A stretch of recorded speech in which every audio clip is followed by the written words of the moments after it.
مساجد میں خطبات ہوتے ہی وہاں پہ تو عورت کے حقوقوں کو اگر تھوڑا سا بتا دیا جائے تو وہ بہت بہتر ہے۔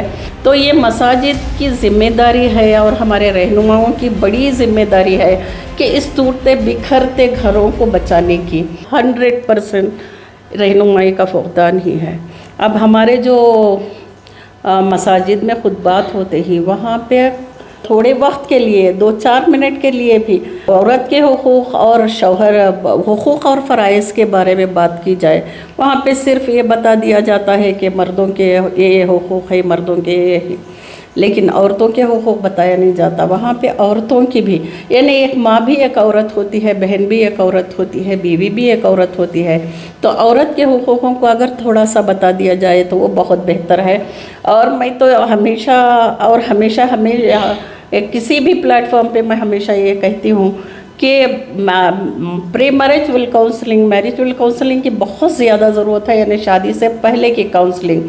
اگر ہر مسجد میں ایک کاؤنسلنگ سینٹر بنا دیا جائے تو جس میں ایک 10-15 دن کا ایک کورس ہو جو لڑکے اور لڑکی دونوں کے فرائض اور ان کے حقوق کی آگاہی ہو، جہاں پہ اس کے بعد میں سمجھتی ہوں کہ اس طرح کے خلا اور طلاق کے کیسز کو ہم لوگ کسی حد تک ہم لوگ یہ اوور کم کر سکتے ہیں اسے۔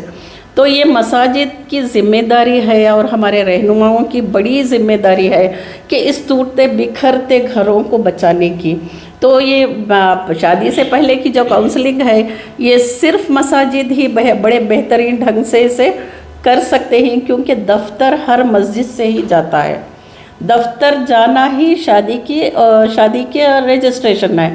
تو شادی کا رجسٹریشن جب تک کاؤنسلنگ کا پیریڈ ٹریننگ ختم نہیں ہوتی تب تک شادی کا رجسٹریشن نہ ہو، تو میں سمجھتی ہوں کہ شادیوں کو ہم لوگ بچا سکتے ہیں کسی حد تک۔ یہ معاشرے کی برائی پہ ہم لوگ یہ کر سکتے ہیں، بچا سکتے ہیں اس برائی کو ہم لوگ۔ اگر آپ نے چینل کو سبسکرائب نہیں کیا ہے تو ضرور سبسکرائب کریں، بیل آئیکن بھی پریس کریں تاکہ خبریں آپ تک بروقت پہنچ سکیں۔ مزید اپڈیٹس کے لیے آپ واٹس ایپ گروپ بھی جوائن کر سکتے ہیں، لنک ڈسکرپشن میں موجود ہے۔